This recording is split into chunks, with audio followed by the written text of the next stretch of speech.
अस्सलाम वालेकुम गाइस। आज की इस वीडियो में हम एक सस्ते शायर सो कॉल्ड फेक एक्स मुस्लिम जफ़र हेरेटिक की इस वीडियो का जवाब देने वाले हैं। तो चलिए शुरू करते हैं। तो आज की वीडियो में हम निकाह, तीन तलाक और हलाला को एक्सपोज करेंगे। तो शुरू करते हैं बिना अल्लाह का नाम लिए। इस्लाम के कुछ ऐसे नियम जो कि इलॉजिकल के साथ साथ इंसानियत के भी खिलाफ हैं, और वो अमल जिससे इंसानियत भी शर्मा जाए, मगर मुस्लिम्स इन्हीं उसूलों पर अमल करते हैं ये समझ के कि ये तो अल्लाह का हुक्म है, और ऐसे जाहिलियत भरे अमल जिन्हें मुस्लिम औरतें 1400 सालों से भुगत रही हैं, और मुल्ले मौलवी इन्हीं नियमों को अल्लाह का हुक्म बताकर खूब अय्याशी भी कर रहे हैं। इस्लाम मुझे सच्चा मजहब तब तक लगता था जब तक मैंने खुद कुरान और हदीस को ट्रांसलेशन के साथ नहीं पढ़ लिया। ये मजहब गैर फितराती होने के साथ साथ इतने गंदे उसूलों पर अमल करने की इजाजत देता है जिससे ये किसी खुदा तो दूर की बात बल्कि किसी अच्छे इंसान का भी कलाम नहीं लगता। निकाह और तलाक जैसे सेंसिटिव मामलों में भी मुस्लिम औरतों को सिवाय मर्दों की जिनसी ख्वाहिशात बुझाने की किसी चीज से ज्यादा कुछ नहीं समझा जाता है। अल्लाह ने औरतों को बनाया ही इसीलिए है कि एक मर्द एक से ज्यादा औरतों से शादी करे और फिर ज्यादा से ज्यादा जिहादियों को पैदा करे। फिर वो जिहादी काफिरों को इस्लाम की दावत देंगे। अगर कोई इस्लाम कबूल नहीं करता तो उनसे जिहाद करें, और साथ ही साथ काफिरों पर हमला करके उनकी औरतों को भी सेक्स स्लेव बनाएं, और फिर मौत के बाद औरतों की मेजोरिटी को जहन्नुम ही जाना है। सबसे पहले मैं तुम्हें ये बता दूं, सो कॉल्ड जफ़र हेरेटिक, इस्लाम ही वो मजहब है जिसने औरतों को सबसे ज़्यादा हुकूक अता फरमाए हैं, और ज़बरदस्ती दीन इस्लाम कबूल करवाने की तो बात ही नहीं है, क्योंकि कुरान करीम ने ही सूरह बकरा की आयत नंबर 265 में ये साफ इरशाद फरमा दिया है कि दीन में कोई ज़ोर ज़बरदस्ती नहीं। अब कोई भी मुसलमान ज़बरदस्ती गैर मुस्लिम को यानी काफिरों को इस्लाम में दाखिल नहीं करवा सकता। अगर वो ऐसा करे तो मुसलमान ही नहीं, क्योंकि उसने कुरान की आयत का इनकार किया है। चलिए अब आगे बोलिए। इस्लाम में औरतों का क्या स्टेटस है, इस टॉपिक को हम किसी दूसरी वीडियो में डिटेल में समझेंगे। फिलहाल मैरिज लाइफ को लेकर इस्लाम क्या सिखाता है ये देखते हैं। अल्लाह ने कुरान में साफ साफ एक मर्द को एक से ज्यादा बीवी और बांधिया रखने की इजाजत दी है। कुरान 4:3, जो औरतें तुमको पसंद आए उनमें से दो दो, तीन तीन या चार चार से निकाह कर लो, लेकिन अगर तुम्हें डर हो कि उनके साथ इंसाफ ना कर सकोगे तो फिर एक ही बीवी रखो, या वो औरतें जो तुम्हारे कब्जे में आई हैं। इस आयत से दो पॉइंट्स निकलते हैं। पहला पॉइंट कि एक मर्द को 4 शादियां उसकी मर्जी की अलाउड है। कुछ पीसफुल मुस्लिम आपसे ये कह सकते हैं कि ये पहले से जो बीवी हैं उनसे कंसेंट पर ही दूसरी बीवी अलाउड है, पर ऐसा बिल्कुल नहीं है। एक मोमिन बिना अपनी पहली बीवी या बीवियों से, इजाजत तो दूर, बिना बताए भी उनकी सौतन ला सकता है।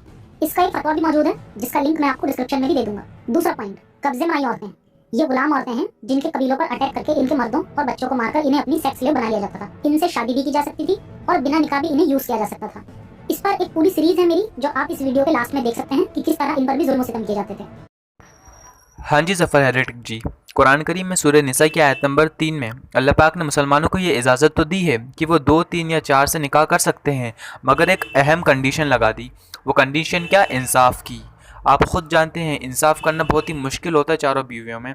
अगर मुसलमानों को ये डर है कि वो चारों में इंसाफ कायम नहीं कर सकता तो उसको चाहिए कि सिर्फ़ एक ही से निकाह करे।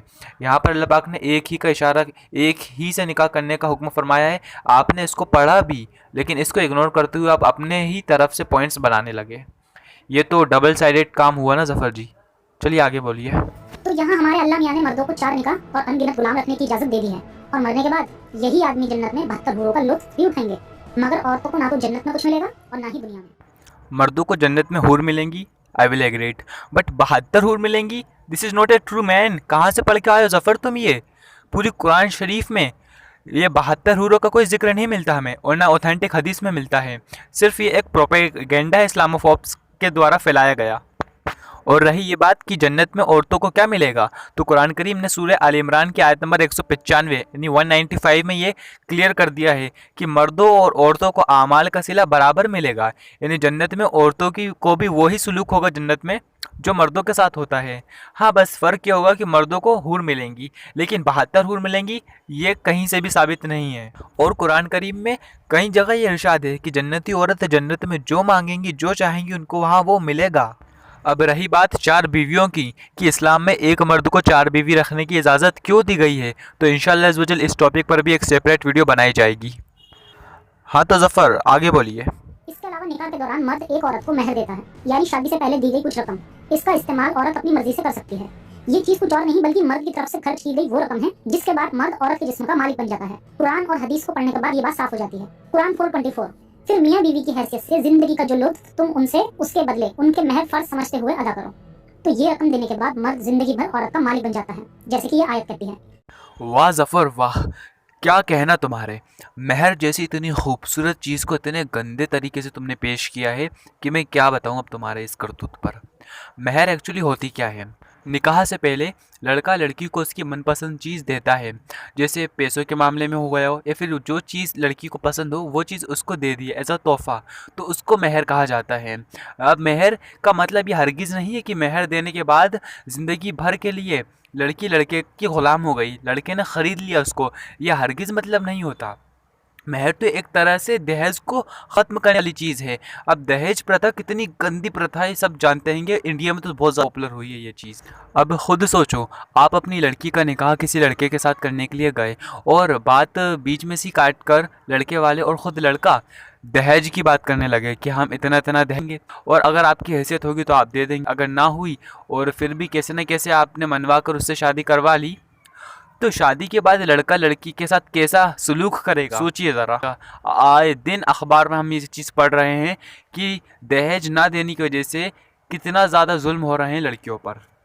अब इस दहेज प्रथा को पूरी तरह से ख़त्म करने के लिए इस्लाम ने महर का कानून लागू किया कि महर लड़के वाले देंगे लड़की को, उससे आपस में माहौल खुशनुमा हो जाएगा, लड़की खुश होएगी, उसके घर वाले भी खुश होंगे।